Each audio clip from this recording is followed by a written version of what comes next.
ओम श्री सद्गुरुवे नमः। ओम शांति शांति शांति। प्रणाम भगवान।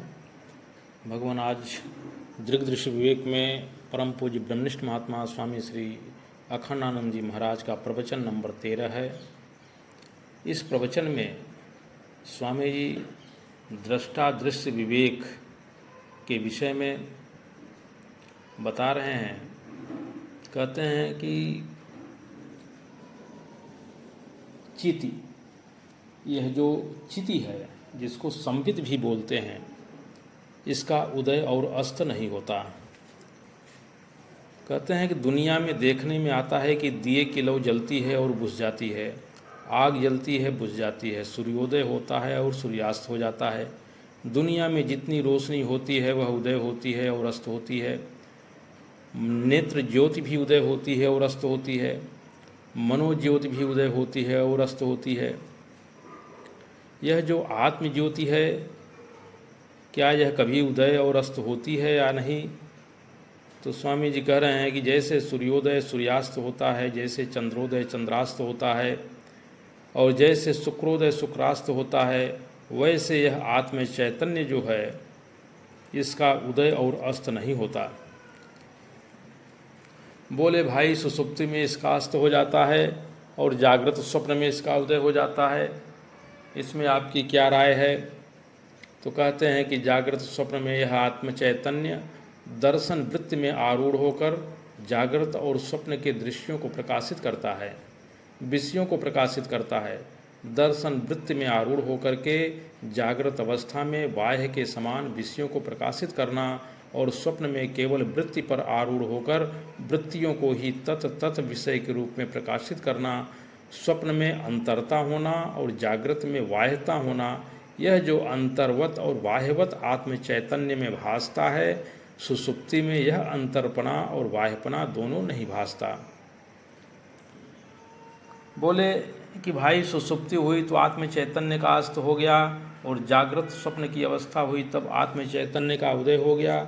जैसे सूर्य चंद्र आदि ज्योतियों का मालूम पड़ता है या वाक नेत्र मनस आदि ज्योतियों का मालूम पड़ता है, वैसे ही क्या आत्म चैतन्य का भी उदय और अस्त होता है? तो कहते हैं कि व्यवहार में जागृत अवस्था में घड़ी होती है, स्वप्न अवस्था में घड़ी की कल्पना होती है, और सुसुप्ति अवस्था में घड़ी और घड़ी की कल्पना दोनों नहीं होती।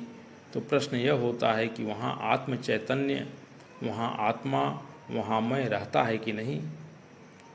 कहते हैं कि भाई सुसुप्ति में तो नहीं रहता है। अच्छा, सुसुप्ति में नहीं रहता है यह आत्म चैतन्य, तो इस समय जो मालूम पड़ रहा है वह क्या मालूम पड़ रहा है कि एक सुसुप्ति नाम की दशा होती है। उस समय जागृत भी नहीं है और स्वप्न भी नहीं है, उस समय घड़ी भी नहीं है और घड़ी की कल्पना भी नहीं है। ऐसी एक अवस्था तुम्हारी देखी हुई है। किसकी देखी हुई है? हमारी देखी हुई है। अगर वह अवस्था तुम्हारी जानी हुई है तो उस समय तुम्हारा होना जरूरी है। कुछ लोग ऐसे बोलते हैं कि उस समय तो कुछ मालूम नहीं पड़ता, अब मालूम पड़ता है। यह तो अब का खेल हुआ, तब तो आत्मा भी नहीं था। हम कहते हैं कि तब सुसुप्ति भी नहीं थी। तुम्हें कभी सुसुप्ति अवस्था हुई कि नहीं? केवल याद आती है, याद आती है तो माने कल्पना होती है। अनदेखी चीज़ की याद आवे तो वह कल्पित होगी कि नहीं? यदि तुमने सुसुप्ति देखी तब तो यह सिद्ध हुआ कि सुसुप्ति के समय तुम थे और तुमने सुसुप्ति को देखा, जाना सुसुप्ति को। और यदि यह कहो कि हमने सुसुप्ति नहीं देखी तो अब तुम सुसुप्ति की कल्पना कर रहे हो। सुसुप्ति हुई ही नहीं। जब सुसुप्ति नहीं हुई तो तुम्हारे होने और न होने का सवाल ही कहाँ है? जब सुसुप्ति ही नहीं हुई तो तुम्हारे न होने का सवाल ही नहीं है। यदि सुसुप्ति हुई तो तुम जानते हो तो तुम जरूर थे। या तो सुसुप्ति मिथ्या है या तुम्हारा जाना हुआ दृश्य है तब भी मिथ्या है, कल्पित है तब भी मिथ्या है, देखी है सुसुप्ति तब भी मिथ्या है, और सुसुप्ति की कल्पना हो रही है तो भी मिथ्या है। इसलिए यह जो आत्म चैतन्य है यह ज्यों का त्यों है। यह जो चिति है, यह जो संविति है, इसका न तो उदय होता है और न तो अस्त होता है। क्योंकि कभी नहीं का जो दृष्टा है वही तो चेतन है।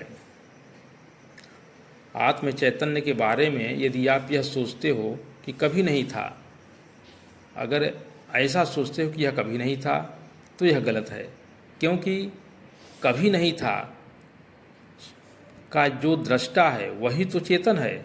इसलिए प्राग भाव का अभाव है, माने आत्म चैतन्य का प्राग भाव है ही नहीं। तो भगवान इस सत्संग को हमें समाप्त करते हैं। प्रणाम भगवान।